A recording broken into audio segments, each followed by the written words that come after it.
T, how you feeling after that one? A little disappointed, you know. Felt we should have gave 4 quarters worth of effort instead of 2.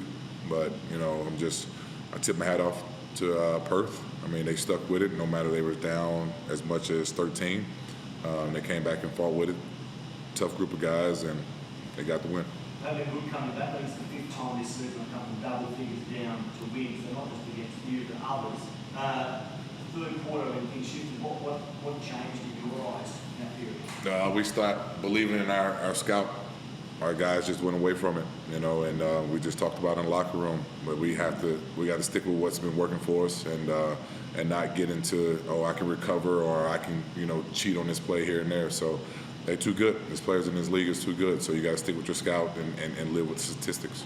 That was obviously an element. Do you feel that you got enough out of the first half dominance on the scoreboard at halftime? No, not really. I know we missed some chippies here and there. Yeah, we scored 54 points maybe in the first half. That's clearly high, but they had 48, and so we had them to the point that where if we would have last minute, we would have probably didn't give up 2 threes and got a bucket here and there. It could have been more, but like I said, I tip my hat off to Perth. Was it all a sense of complacency, or just them hanging out with fire in that third quarter? Probably a little bit of both. We did not come out with a sense of urgency like we have most third quarters have been this year, unfortunately. But Perth is a playoff contender team, and so no matter if they're undermanned or not, that's the type of way you have to play with a sense of urgency. And unfortunately, our guys didn't do it for 40 minutes. You mentioned third quarters this season. Against Perth, particularly the last 3 or 4, they've won by 10 points or more. What is it about this particular matchup? I mean, they're versatile. Doolittle is really pretty much, we have, he takes a lot out of us when he gets going.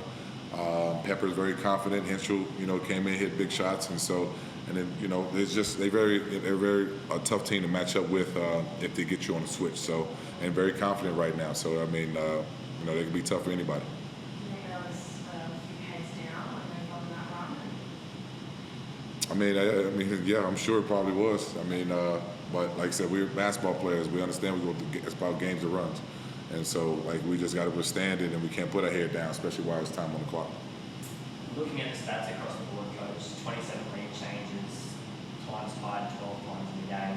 There wasn't really much in it. There was a massive turning point there where you called timeout. Challenge being overturned where Mason goes down. Could have been 78-82. You take it, it's 80-80 towards that. Then head started to go down, first started going on a roll. What was the mentality like in those timeouts to try and get those boys in front of you? Just to try to create where we feel that we're getting our shot set, and we thought the middle pick and roll was something effective for us, and we wanted to try to stick with that. But like I said, coming back on the back end, Doolittle and those guys were just too much of a handful by being as consistent as they were. We tried to send a late double or hard hedge here and there, and it was just once to get going in this league, guys get going. And 11 turnovers to 7 turnovers, however, only scoring 4 points for us and 11 from Perth. What was the difference in this game for you? Where we turned the ball over, and some of it was at half court to where guys just leaked on out. And it was just the timing of the turnover was unfortunate, slipping on the floor or whatever the case may be, or just bad passes. So it was just the timing of the turnovers where Perth made it, attacked us on. We've seen crazier things happen this season and all throughout the last season as well. Statistically and mathematically, this season is still alive for you. How does that make you feel going towards the rest of it, especially with a lot of games being played? I mean, it's showing that we have a chance, but like I said, we don't have anything if we don't do what it takes to win. If we don't do our part. So it could be statistically, mathematically, hopefully basketball, it could be whatever it is, right? But if you don't come out here and perform and win games or give effort to where you can find a way to win it, it doesn't make sense. So, I mean, yeah, it's good to walk home and say, hey, we still got a chance. But, if we don't take advantage of that chance, then what's the point?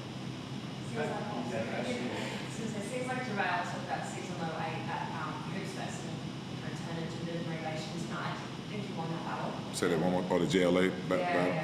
Yeah, I mean, that's something personal him and JLA got going on. That's cool. But wins only benefits the Hawks. So that's all I'm worried about. But I mean, they both played, as well as they, could play when 2 7-footers going against each other. So, but clearly JLA got the better of it. Doolittle was averaging 14, 15 points a game, and he's had a 10-game streak now, he's averaged 20. What is he so hard to guard at the moment? Man, do you see the size of that man? And with the way he handled the ball, and he's just smooth to get to his spots. He doesn't get unrattled. And then, there's not too many guys who can match up with him, in this league. And so, like, he's just a special player. So, I mean, I like watching him when I'm not playing against him. But, you just found the respect of him a lot more when you are. So he's just a tough cover, man. He knows where he gets to his spots, and he's a good team player. Feel free to say my focus is Hawks, Hawks, Hawks. But having played Sydney, now Perth, where do the Wildcats rank in comparison to the Kings and the other teams who have been touted as big teams to beat? I mean, they're in the top 6, so they're in the playing field. So, but I'm not gonna say. I mean, Sydney is clearly rolling right now, and Perth is obviously too. So, I just think they're both two talented teams that have been playing well all season to get themselves in the top 6. Adelaide coming off a 20-point loss today. Obviously, quite a few players out with suspensions and fines. They're now coming into quite a hostile environment. What was the talk like in the locker room to get prepared for this one? It wasn't about Adelaide. It's all about us, and what we need to do to get better to even give ourselves a chance against the Adelaides and the Sydneys and anybody else. So it wasn't about their loss or what they're doing. We just know it's another really playoff team contender coming on in here next week. So we use this couple days to get the guys' body ready and just prepare them from Adelaide as much as we can, and they just got to come out and perform. Any worries with Toddy? Yeah, no, we the doc said he was fine. I mean, it was just a big unfortunate miss, by their crew out there, and it's nothing that hasn't been consistent. So, but it's just I'm glad he's okay. You know what I mean, and we'll just go from there. Will you have to have anything checked for players of 2 weeks on the one week where is he going to have to go through that, or is it? I don't think so, since the doc let him come back in. So if he was any concern, then he would probably told him now. But we'll check and monitor him in the next day or two. But it was a nice hit across the head that 3 people, unfortunately, just couldn't do what they were supposed to do, and we got to deal with that. But that's what we've been dealing with all year.